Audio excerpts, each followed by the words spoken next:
the Next in Line podcast, where we are helping prepare you for whatever is next in line. As always, I'm your host, Chance Pitts, and I would like to thank you for tuning into this episode. Guys and gals, first and foremost, if you receive value from this episode, please make sure you are sharing the show with like-minded individuals who might be able to get that same kind of value.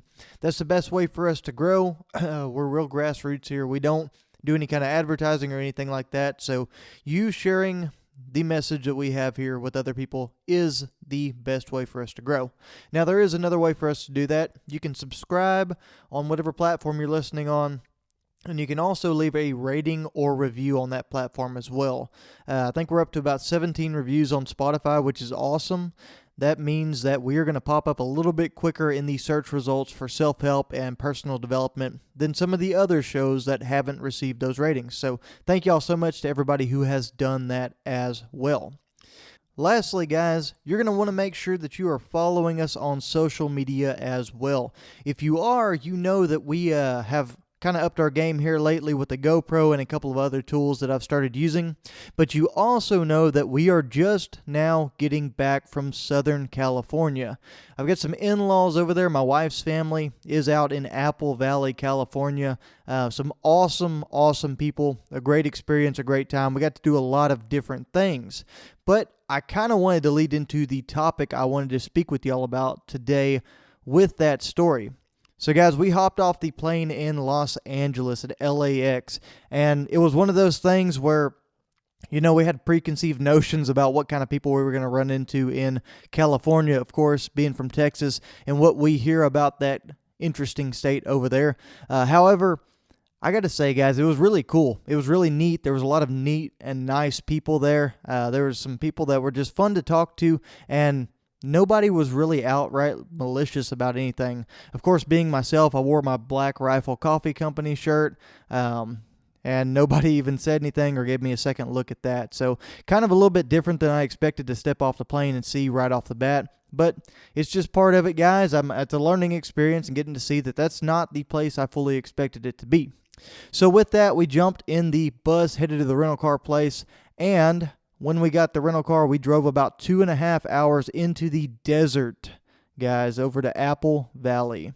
So as soon as we stepped out of the car over there, I could see that there was a truck with a bunch of toys, side-by-sides, and four-wheelers on the back of it, loaded and ready to go. And as soon as my feet hit the concrete in the driveway, they were asking me if I was ready to roll. So, guys, we grabbed the GoPro, we grabbed a couple of other things we needed to get, and loaded up. So we decided we were going to the desert to go run around on side-by-sides and four-wheelers, guys. And if you don't know what a side-by-side is, it's a UTV. It's like a dune buggy. It's a little bit less extreme version of like a Baja truck and those trophy trucks and those crazy things that they run out there through the desert. A lot of people get those and they run them up and down the trails at pretty high speeds, and the suspension on them is just built immaculately. They're a next level kind of thing that allows you to just run over pretty much whatever you want as long as you're in control and just have a great time. It's really scary at first, but it's a very exciting and fun thing. And it was my uncle-in-law and my brother-in-law and myself that were out there going and having a good time in the desert. And guys, as soon as we got to the desert, we got everything unloaded, fueled up, ready to roll. We got the rundown on what we were doing and what kind of safety stuff we needed to know about, because it is a really dangerous thing to be involved in out there. But we pretty soon got all strapped in, got the helmets on, and it was time to roll. And guys, I tell you, we were flying across the desert. We were running through all these different highly utilized trails. They had big washes in them. They call them whoops out there. If you haven't looked into that, I encourage you to do so. It's a pretty awesome thing. But we were even out there cutting new trails of our own, guys. It was truly an amazing experience. And it was like nothing I'd really ever done riding before. We were kind of in between that line of we're going to die, and this is the best thing I've ever done in my life. So somewhere in a happy medium between those two feelings in my head. And we're going through all kinds of ruts and bumps, and like I said, the whoops out there. And there's a bunch of twists and turns, and it seemed like we were moving at just these crazy high speeds, even though we were probably only running about 40 miles per hour. But 40 miles an hour over what would be essentially ditches here in South or Central Texas, just over and over and over after each other. Think about running through a very rough agricultural field or cornfield or something like that with some different tiers and systems in there as well for drainage. It would be just this crazy thing to do with any kind of normal side-by-side or four-wheeler that I'm used to running in. But like I said, these things are built for those things, and we had a great time.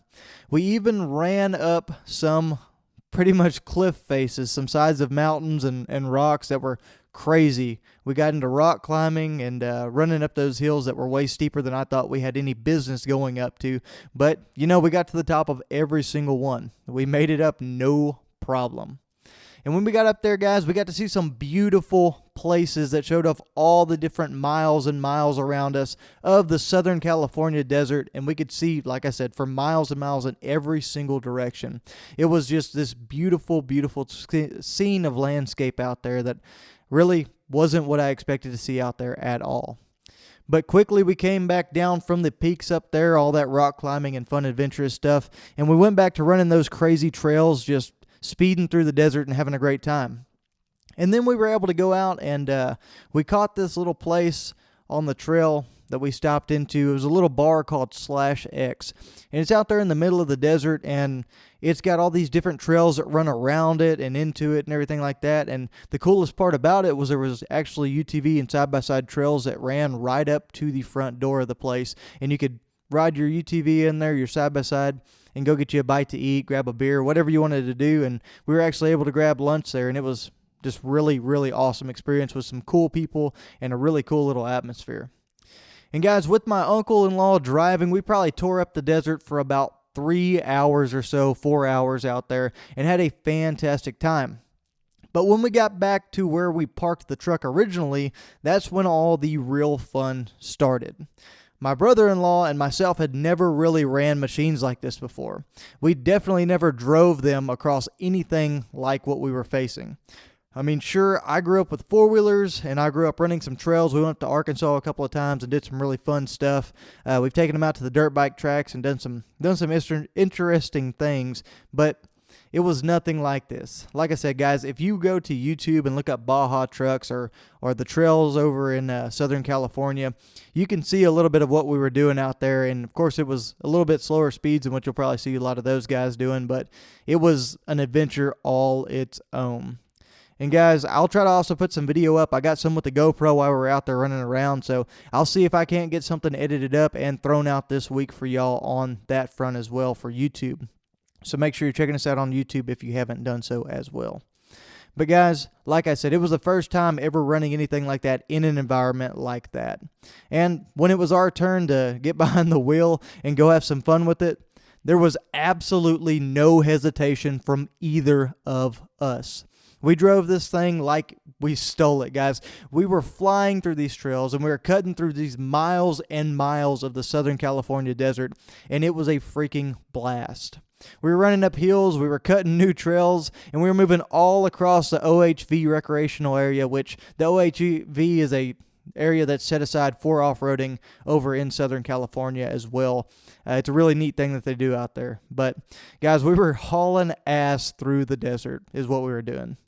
And, the whole time we're just sitting there. We're two grown men who have careers, have wives. He's got a son already. And we're just sitting there giggling like little girls the entire time. We're having the time of our lives.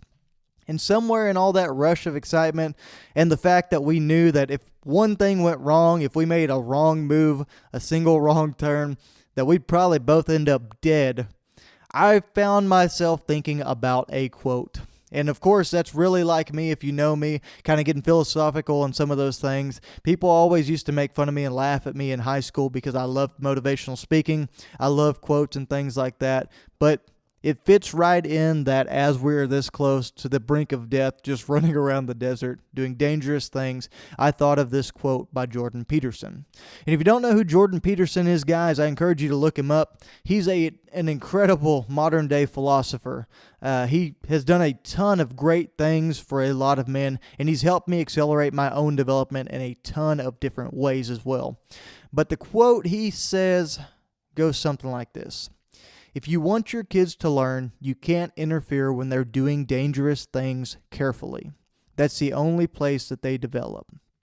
And with that mindset that we're all someone's kid, I think we should all look at that quote there, the doing dangerous things carefully, and really think about the opportunities that we have within our own lives. We need to think about the risks that we could take and the risks that we would take if we knew that we had a good shot of coming out the other side in a good place. Let me share a little story with y'all, guys. This is the story of a girlfriend that I had in high school. We all met under pretty normal circumstances like the small town goes. We were going out to a little dance hall locally to go see Kyle Park, I think at the time, and we all ran into each other. And I didn't really think anything of it, but we danced several times and just enjoyed ourselves, and I think I got her phone number, but then never really came of anything. And then a couple years later, I ran into her in dual credit classes in high school for college. So we really hit it off and we started dating, went through the whole high school sweethearts thing, went to prom, all that good stuff. And we really thought that honestly we would probably end up married whenever it was all said and done. Now, obviously, I'm taking some risks saying this. If my wife's listening, I'm sorry, babe. I'm glad it ended up with you, and that's actually the moral of the story, so just stick around. But back to the story, guys. I had planned to go to the same school as her. I planned to stay with her through college, and we planned on staying together and trying to get a life started together. But as we got closer and closer to that deadline, closer and closer to starting school, I realized that is not what I wanted at all.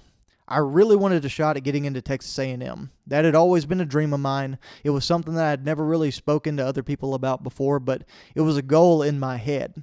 So as we were sitting at a livestock show in Bryan, Texas, about a week before classes started, I decided last minute to apply to Blinn, which most people use as a stepping stone to get into Texas A&M University for whatever reason. And now, mind you, I was already signed up for classes at MCC in Waco. And it just didn't feel right, guys. It was one of those things where I just decided to take a shot in the dark.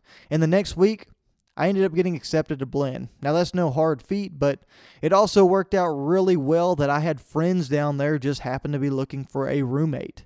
And a week after that, guys, I was moved in College Station. So within 2 weeks, I had drastically altered the course of my life, not just in the educational sense, but in my relationship sense as well. And that decision, along with several other personal demons that I was fighting at the time, guys, and trying to work through, I had to overcome many, many things with myself and work on myself. But those many things that I had to overcome and that decision ended up actually ending our relationship. And that's something that really killed me for a very long time, guys. But I think it was a very important thing to go through. And talking with the guys this weekend also, I think there's kind of a general sense around this as well, as people have to go through hard things. I think guys especially, they have to have a big screw up in their life at least one time so that they can figure things out. They have to screw it up with a girl. They have to screw it up with the law. They have to get their ass kicked in some way. And they have to have hard consequences of the situation that they find themselves in that will teach them the very important lesson of how to get through that and how to overcome and the changes that they have to make in their lives. And it goes back to that same learning through danger that Mr. Peterson talked about, that quote that we shared at the beginning. And I think that relationship ending and going through that process and making this decision was a huge learning moment, was a huge risk moment in my life that changed the trajectory of it. It helped me get back on the right track and get focused on what was important in my life. And that was eventually being able to work hard enough to get accepted into Texas A&M. And if it wasn't for me taking that last minute risk and deciding to move to College Station and throwing a wrench in that relationship and all the plans that we had around that, I never would have found my wife. So there you go, babe. There's a shout out. But also more than that, guys, I would have never met some of the great friends that I have still to this day. I never would have had any of the career opportunities that I had for myself. I would have been on a completely different path, not sitting here in San Antonio today. And last but not least, guys, I wouldn't have all of these hard knock lessons that have served me all throughout my life every single day, and they continue to serve me. And it all came from taking that one single risk. So guys, make sure you get out there and you take risks. Now, I'm not telling you to go out and do something stupid or get hurt, but guys, you got to get out of your comfort zone. That's where the growth happens. That's where learning happens, that doing dangerous things carefully. Remember, there is no reward that is worth getting without taking a risk. Think about some of the great risk takers that we've had in the past, guys. Think about the founding fathers and the risk that they took. The fact that they put their lives on the line to give us the opportunity to have a place with freedom and opportunity like we have had today. Everyone in this country directly benefits from that single risk they decided to take, standing up to the tyrannical government over in England. And then, guys, next, think about Bill Gates. Bill Gates dropped out of Harvard. He was 2 years in to decide to found Microsoft. That is a huge thing. You know how hard it is to get into Harvard, guys? And he decided to walk away 2 years in because he believed in himself. He took a risk and it paid off. And honestly, a lot of us are benefiting from that today. I can't tell you how many of us have benefited from that and the impact he's had on the technological world as a whole. Next, guys, another guy who's huge in the news right now, Elon Musk. Now, everybody knows that he owns Tesla. He's got all these different companies. He just bought Twitter, and he's working on doing some things in Texas with Governor Abbott, I believe, as well as we speak, guys. He's a huge, big deal. But did you know that he was on the verge of bankruptcy?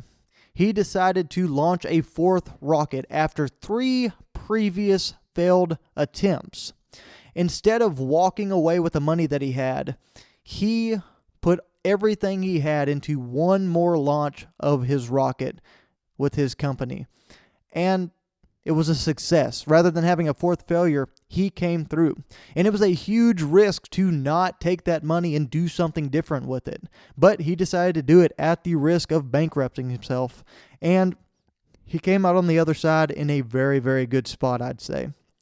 Guys, another risk from the big corporate part of the world would be Jeff Bezos. Now, everybody knows he's the owner or leader or CEO, whatever you want to call it, of Amazon. But did y'all know that he had a very comfortable Wall Street job? I believe he was a vice president of a firm over there in New York City as a young man. And he chose to walk away from a very high-paying career and start an online bookstore. And now this is a bookstore that came out whenever online shopping was not a huge thing yet. Guys, he took a massive risk. And he ended up getting to a very great place because of the risk he took whenever times did not seem ideal for that risk.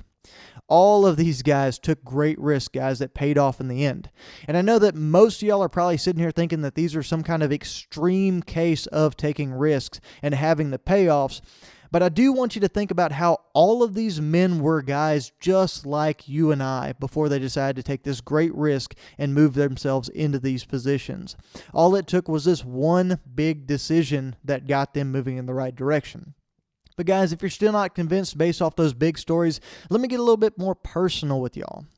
My life changed when I started taking a lot of risks, guys. I know you just heard that first story from me, but there's a couple more. And yeah, it's on a lot smaller scale than those big rich guys, Elon Musk, Bezos, and all those other cool cats that have done some amazing things in their lives. But guys, I took my risks that paid off as well. I risked being laughed at whenever I was this undisciplined fat guy that decided to say he was going to do 75 hard to a very fit group of people.